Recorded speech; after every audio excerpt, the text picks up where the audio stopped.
కోసం 95 న్యూస్ ఇప్పుడు యాప్ లో కూడా మీ ముందుకు వచ్చింది.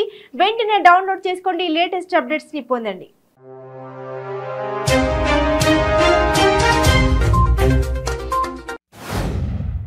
ఢిల్లీ లిక్కర్ స్కామ్ లో కేసీఆర్ కుటుంబంపైనే ఆరోపణలు వచ్చాయని, దీనిపై కేసీఆర్ కేటీఆర్ స్పందించాలని బీజేపీ రాష్ట్ర అధ్యక్షులు బండి సంజయ్ డిమాండ్ చేశారు.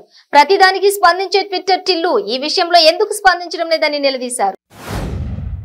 వజ్రోత్సవాల ముగింపు ఉత్సవాలు జరుగుతున్నప్పుడు బీజేపీ నేతలు కవిత ఇంటిపైకి రావడం దుర్మార్గం, హేయమైన చర్య అని మంత్రి తలసాని శ్రీనివాస్ యాదవ్ అన్నారు. ఇలాంటి సంఘటనలు పునరావృతం అయితే పరిణామాలు తీవ్రంగా ఉంటాయని తలసాని హెచ్చరించారు. లిక్కర్ స్కామ్ లో ఎమ్మెల్సీ కవిత హస్తం ఉందని ధర్నా చేస్తున్న బీజేపీ కార్యకర్తలపై పోలీసులు, టీఆర్ఎస్ కార్యకర్తలు దాడి చేశారని, బంజారాహిల్స్ పోలీస్ స్టేషన్ కి వచ్చి పోలీసులపై తీవ్రంగా విరుచుకుపడ్డ మాజీ ఎమ్మెల్యే బీజేపీ రాష్ట్ర ఉపాధ్యక్షులు చింతల రామచంద్రారెడ్డి. జగిత్యాల జిల్లా బండలింగంపూర్ గ్రామంలో మండలం కోసం 8వ రోజు మండల ఐక్య కార్యాచరణ కమిటీ సభ్యులు పాఠశాల విద్యార్థులతో కలిసి మానవహారంగా ఏర్పడ్డారు. చరిత్ర కలిగిన సంస్థాన్ బండలింగంపూర్ గ్రామాన్ని మండల కేంద్రంగా ప్రకటించాలని నినాదాలతో గ్రామంలో ర్యాలీ నిర్వహించారు. గోషామహల్ ఎమ్మెల్యే రాజాసింగ్ ప్రవక్తపై చేసిన వ్యాఖ్యల నేపథ్యంలో చెలరేగిన దుమారం దేశవ్యాప్తంగా చర్చాన్యాంశంగా మారింది. క్రమశిక్షణ చర్యల్లో భాగంగా రాజాసింగ్ పై సస్పెన్షన్ వేటు వేసింది బీజేపీ. మరోవైపు రాజాసింగ్ వ్యాఖ్యలపై పాతబస్తీలోనూ నిరసనలు కొనసాగుతున్నాయి. జయశంకర్ భూపాలపల్లి జిల్లా మహాదేవ్పూర్ మండలం అంబడిపల్లిలో విషాదం నెలకొంది. కుటుంబ కలహాలతో భార్య కండెల బుచ్చమ్మను హత్య చేసి భర్త జగన్ ఉరేసుకుని ఆత్మహత్య చేసుకున్నాడు.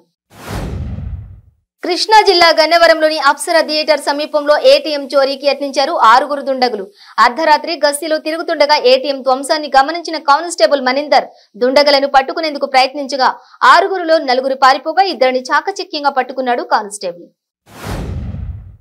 RTC Palle Velugu bus brake fail కావడంతో చెట్టుకు ఢీకొంది. ఘటనలో డ్రైవర్ కు, ప్రయాణికులకు స్వల్ప గాయాలయ్యాయి. తూర్పు గోదావరి జిల్లా కొవ్వూరు మేరక వీధి సెంటర్లో జగజ్జీవన్ రామ్ విగ్రహం వద్ద పోలవరం నుంచి రాజమండ్రి వెళ్తున్న కొవ్వూరు డిపోకు చెందిన బస్సుకు ప్రమాదం జరిగింది. యాదాద్రి భువనగిరి జిల్లా జమ్మపురం వద్ద రోడ్డు ప్రమాదం జరిగింది. ఎదురెదురుగా వస్తున్న 2 కార్లు ఢీకొన్నాయి. అదే సమయంలో అటుగా వెళ్తున్న ములుగు ఎమ్మెల్యే సీతక్క బాధితులకు సహాయం చేశారు. తూర్పు గోదావరి జిల్లా తిమ్మాపురం గ్రామంలో చాగంటి కోటేశ్వరరావు ఆధ్వర్యంలో కంచి కామకోటి పీఠాధిపతి శ్రీ విజయేంద్ర సరస్వతి స్వామీజీ దర్శనం చేసుకోవడానికి టీటీడీ చైర్మన్ సుబ్బారెడ్డికి స్వాగతం పలికారు. మంచిర్యాల జిల్లా మందమర్రి వీఆర్ఏల నిరవధిక సమ్మె 30వ రోజుకు చేరుకుంది. సమ్మెకు మద్దతు తెలుపుతూ బీసీ సంఘం జిల్లా ఉపాధ్యక్షులు నీలకంఠేశ్వరరావు వీఆర్ఏల న్యాయమైన డిమాండ్లను వెంటనే పరిష్కరించాలని డిమాండ్ చేశారు. జగిత్యాల జిల్లా మెట్టుపల్లిలో మున్సిపల్ శాఖ మంత్రి కేటీఆర్ ఆదేశానుసారం ప్రతి ఆదివారం కార్యక్రమంలో భాగంగా మున్సిపల్ కమిషనర్ సల్వాది సమ్మయ్య ఆధ్వర్యంలో కౌన్సిలర్ మర్రి సహదేవన్ పాల్గొన్నారు. నాగర్ కర్నూలు జిల్లా తాండూరు మండలం కేంద్రంలో ఘనంగా పోచమ్మ అమ్మవారి బోనాలు నిర్వహించారు.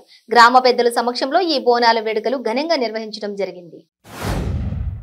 స్వాతంత్ర సమరయోధులు దిశాలి అయిన టంగుటూరి ప్రకాశం పంతులు 150వ జయంతి సందర్భంగా ముఖ్యమంత్రి వైఎస్ జగన్మోహన్ రెడ్డి నివాళులర్పించారు. దేశంలో నరేంద్ర మోడీ రాష్ట్రంలో జగన్ రెడ్డి పేదవాళ్లను దోచి అదానీ అంబానీలకు పెడుతున్నారని ఆంధ్రప్రదేశ్ కాంగ్రెస్ కమిటీ అధ్యక్షులు శైలజానాథ్ ఆరోపించారు.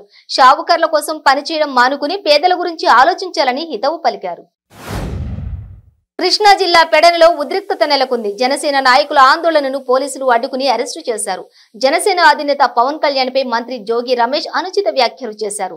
దీంతో జనసేన నేత ఎడ్లపల్లి రామ్ సుధీర్ ఆధ్వర్యంలో జన సైనికులు ఆందోళనకు దిగారు.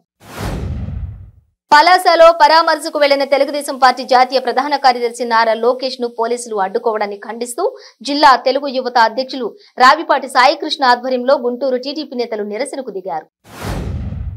మెదక్ జిల్లా నర్సాపూర్ ప్రధాన కూడలి వద్ద ఎమ్మెల్సీ కల్వకుంట్ల కవిత దిష్టిబొమ్మను దహనం చేశారు బీజేపీ నాయకులు.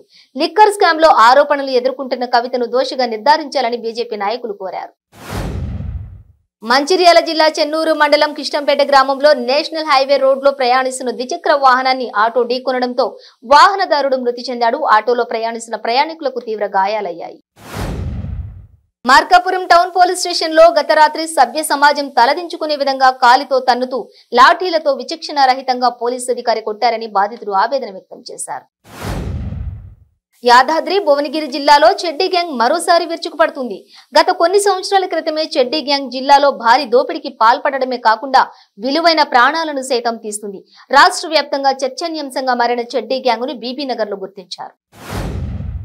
నూనె నెయ్యి తయారీదారులు కల్తీకి పాల్పడితే సహించేది లేదని కాకినాడ జిల్లా ఫుడ్ సేఫ్టీ అధికారి నాగుల్ మీరా పేర్కొన్నారు. సామర్లకోటలోని విజయ వెంకటేశ్వర లక్ష్మి ట్రేడింగ్ పేరుతో నిర్వహిస్తున్న నెయ్యి తయారీ కేంద్రంలో ఆయన తనిఖీలు నిర్వహించారు. ఏలూరు జిల్లా గణపవరం మండలం వల్లూరు వద్ద పంట కాలువలోకి కారు బోల్తా పడింది. ఈ ఘటనలో 3 మహిళలు మృతి చెందగా మరో మహిళ కార్ డ్రైవర్ కు తీవ్ర గాయాలయ్యాయి. క్షతగాత్రులను సమీపంలో ఉన్న ఏరియా ఆసుపత్రికి తరలించారు.